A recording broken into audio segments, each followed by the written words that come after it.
Transformers Rise of the Beast akhirnya keluar nih di VOD dan di Paramount Plus, mengikuti petualangan baru dari grup Autobots dan Maximal yang terinspirasi oleh alur cerita serial animasi Beast War.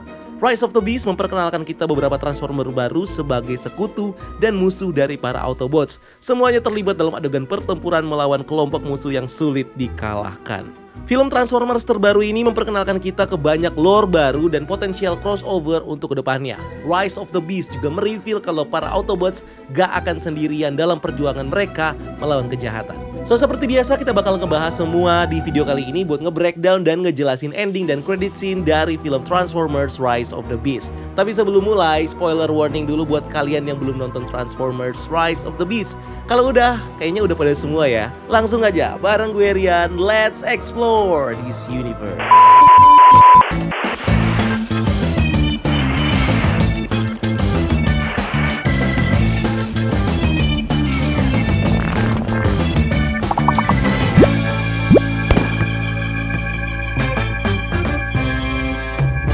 Suatu galaksi di suatu waktu, planet asal Maximals diserang oleh Unicorn, dewa kegelapan Transformers, pemakan planet-planet yang kaya akan energon untuk bahan bakar dirinya sendiri. Energon sendiri adalah sebuah material yang menjadi bahan bakar energi untuk para Transformers. Planet Maximals menjadi sasaran karena mereka menyimpan Transwarp Key, artefak mistik yang mampu membuat portal untuk melalui ruang dan waktu. Unicorn membutuhkan Transwarp Key untuk memindahkan tubuh raksasanya melalui luar angkasa. Dia memburu planet-planet baru untuk dia konsumsi, dan itulah kenapa Maximals mengorbankan diri dan dunianya untuk menyelamatkan alam semesta dari ancaman Unicorn.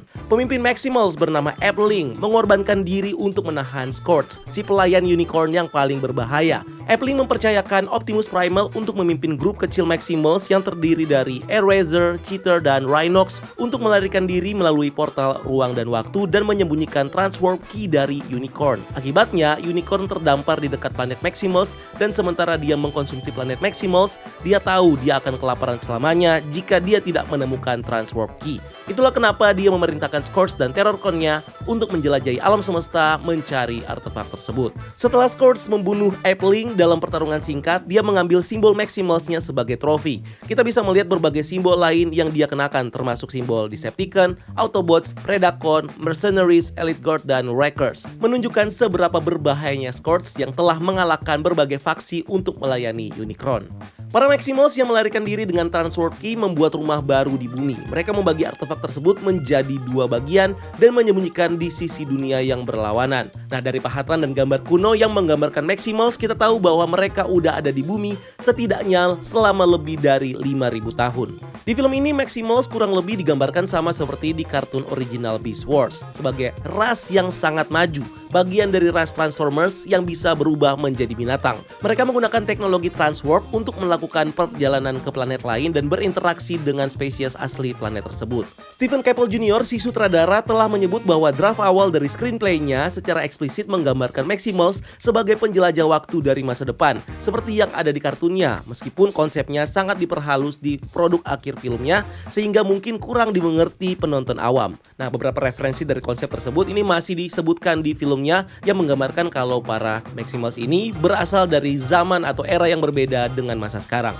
Teknologi Transwarp dinyatakan bisa untuk membuka portal dalam ruang dan waktu. Eraser menyatakan bahwa Maximals adalah dari masa lalu dan masa depan para Autobots. Dan Optimus Primal mengatakan bahwa namanya diambil dari Optimus Prime yang legendaris. Semuanya merefer ke komik yang menunjukkan bahwa Maximals berasal dari masa depan. Konsep Maximals yang berasal dari planet dan hutan belantara berasal dari komik Transformers terbitan IDW Publishing, bukan dari kartun Beast War original, di mana mereka adalah keturunan Autobots di masa depan yang masih tinggal di Cybertron.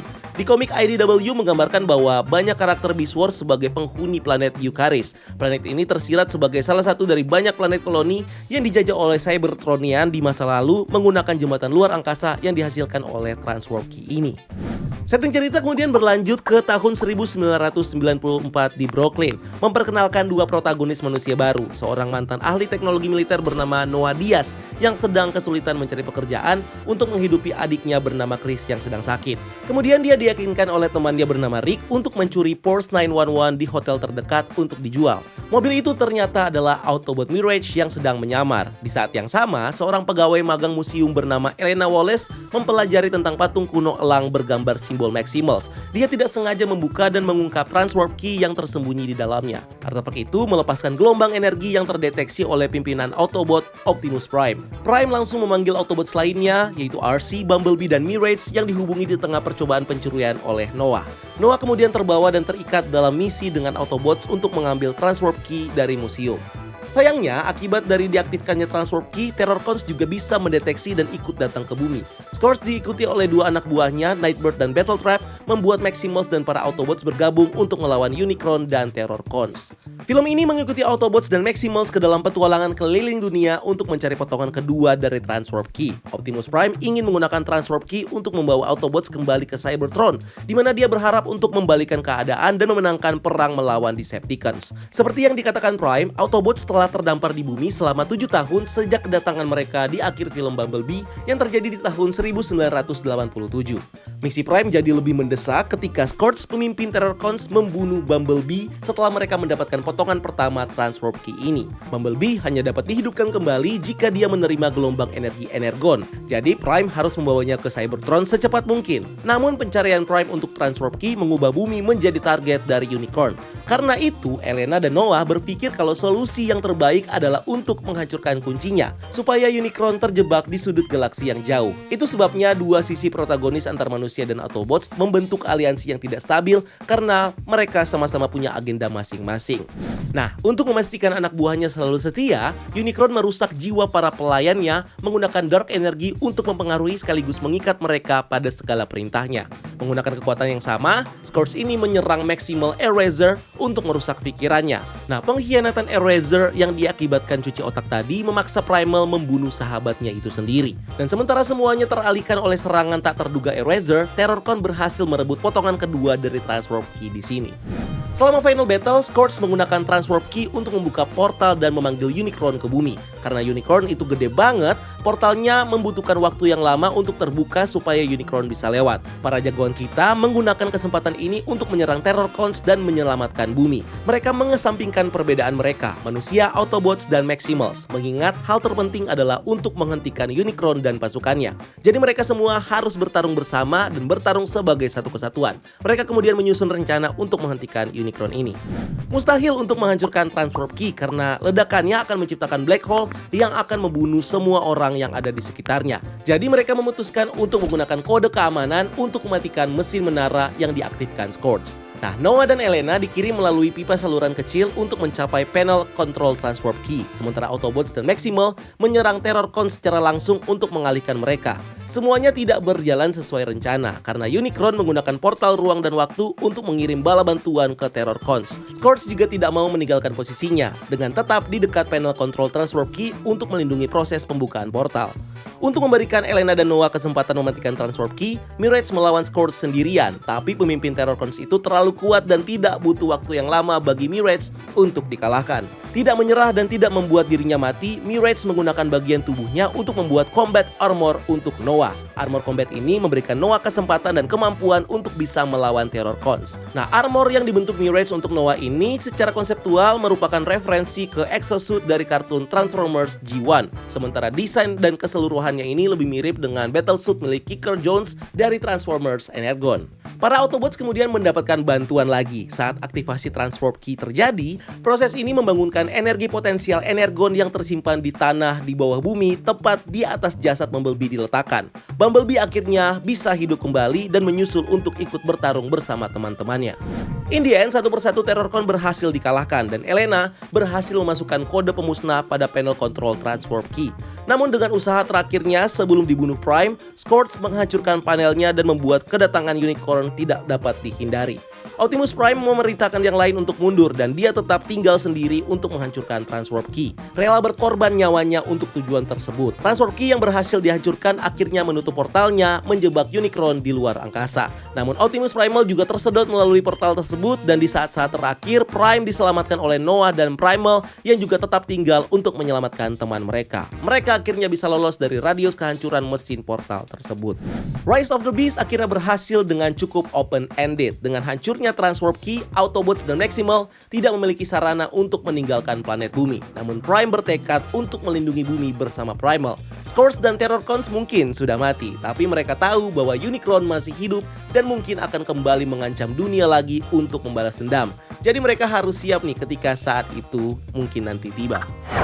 Sebelum filmnya berakhir, film ini masih punya satu kejutan terakhir. Setelah kembali ke New York City, Elena mendapatkan pengakuan profesional yang layak untuk pekerjaannya. Sementara Noah Diaz masih berusaha mendapatkan pekerjaan sebagai petugas keamanan gudang. Tapi bukan sembarang perusahaan nih yang dia datangi untuk interview. Upaya penyelamatan dunia Noah mengantarkannya ke radar Agent Burke yang mengundangnya ke wawancara kerja. Di sana dia mengungkapkan bahwa organisasi tempat dia bekerja mengetahui semua tentang Autobots dan perang Noah dalam menyelamatkan dunia.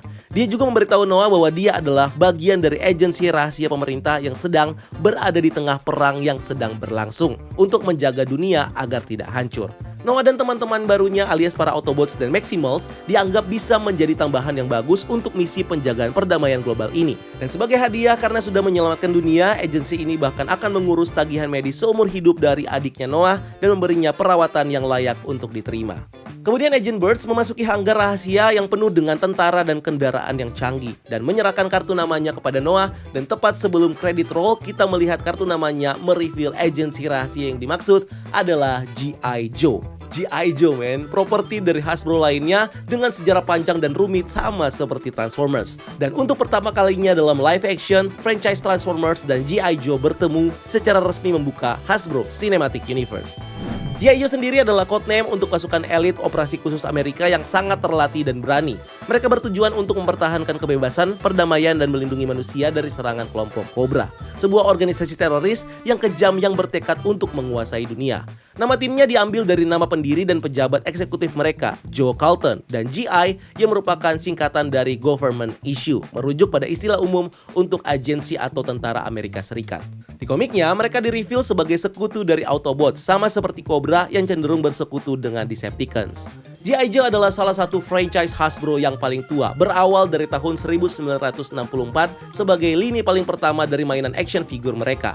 G.I. Joe selalu mempertahankan tema militer dan seringkali ditambah dengan science fiction. Tim G.I. Joe biasanya diisi oleh berbagai karakter dengan latar belakang dan spesialisasi berbeda-beda. Contohnya seperti Snake Eyes, Scarlet, Duke, Hawk, Stalker, dan masih banyak yang lainnya. Bisa dibilang G.I. Joe ini akan menggantikan peran Sector 7 di franchise Transformers sebelumnya sebagai organisasi rahasia pemerintah yang berurusan dengan teknologi dan ancaman dari luar angkasa.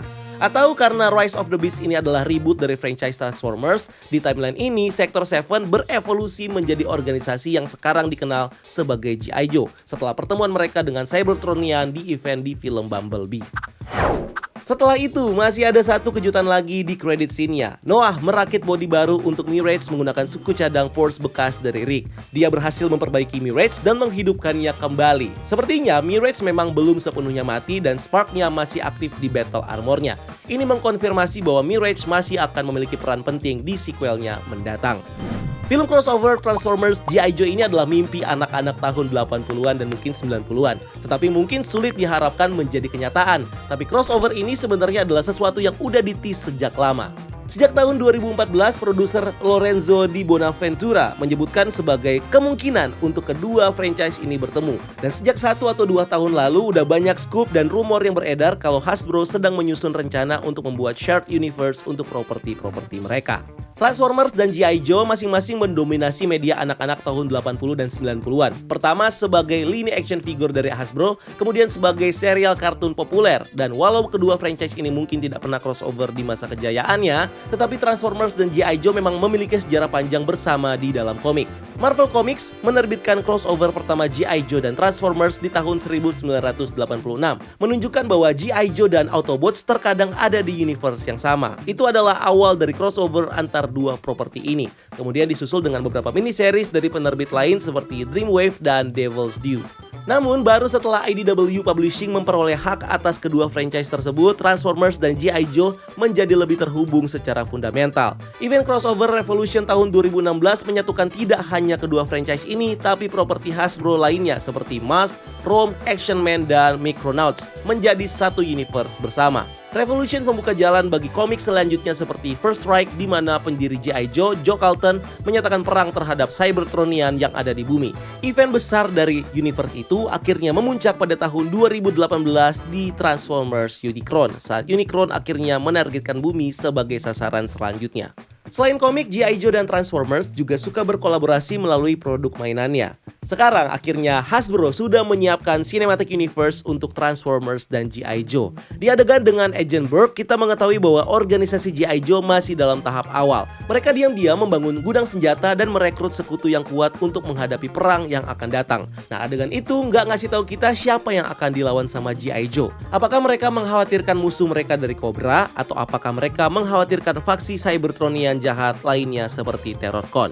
Mengingat perang antar Autobots dan Decepticons sendiri masih berkecamuk, dan dengan Optimus Prime sebagai pemimpin Autobots yang malah terjebak di bumi, sepertinya Decepticons sudah berhasil menang dan mendominasi kekuasaan di Cybertron. Jadi apakah Megatron bersama dengan pasukannya mungkin akan menyusul ke bumi untuk membantai tuntas Autobots yang tersisa sekaligus untuk memburu Optimus Prime?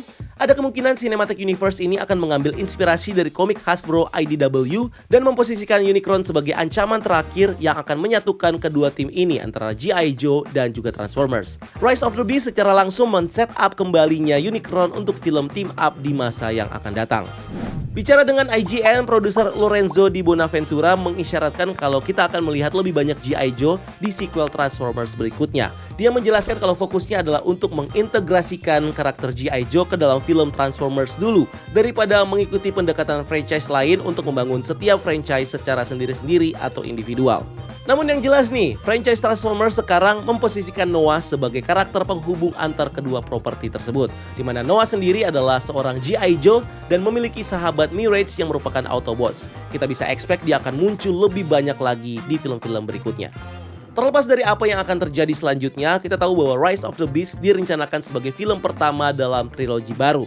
Meskipun belum ada yang mengkonfirmasi apakah entry berikutnya akan menjadi event crossover yang di-tease di ending film ini, atau mungkin kita akan di-build up lagi perlahan-lahan dulu untuk menunjukkan bagaimana aliansi ini terbentuk sebelum nanti akhirnya akan ada crossover besar-besaran antara G.I. Joe dan Transformers yang bersetting di masa sekarang. Untuk G.I. Joe sendiri, kemungkinan kita juga akan mendapatkan Treatsoft reboot lagi setelah kegagalan box office di film solo Snake Eyes tahun 2021 lalu. Percobaan terakhir Paramount untuk memanfaatkan G.I. Joe menjadi seri blockbuster global melalui film G.I. Joe Rise of the Cobra tahun 2009 dan sequelnya tahun 2013 G.I. Joe Retaliations ini juga gagal setelah dua film dengan performance yang tidak begitu bagus. So, kita tunggu aja nih bakal kayak gimana keseruan dari Cinematic Universe baru ini yang menggabungkan bahkan mungkin bukan cuma G.I. Joe dan Transformers aja. Kita tunggu aja ya nanti, dan mudah-mudahan ini bisa memberikan cerita yang berbeda dan lebih seru dibanding Cinematic Universe lainnya. Kita tunggu aja. So itu dia semua hal yang bisa kita jelasin dari plot, ending, dan juga credit scene dari film Transformers Rise of the Beast. Menurut kalian gimana nih guys? Bakal seru nggak nih potensi dari Hasbro Cinematic Universe ini? Kalau kalian punya pendapat atau teori, please tulis di kolom komentar di bawah dan mari kita diskusi rame-rame. And thank you udah nonton video ini. Jangan lupa untuk like video ini dan subscribe sebagai bentuk dukungan kalian buat channel ini. Cari kita juga di TikTok dan di Instagram Breakdown Universe karena kita juga sering bikin konten di sana, dan jangan lupa lakukan satu kebaikan hari ini. See you on the next video. Gue Rian, until next time. Keep exploring the multiverse.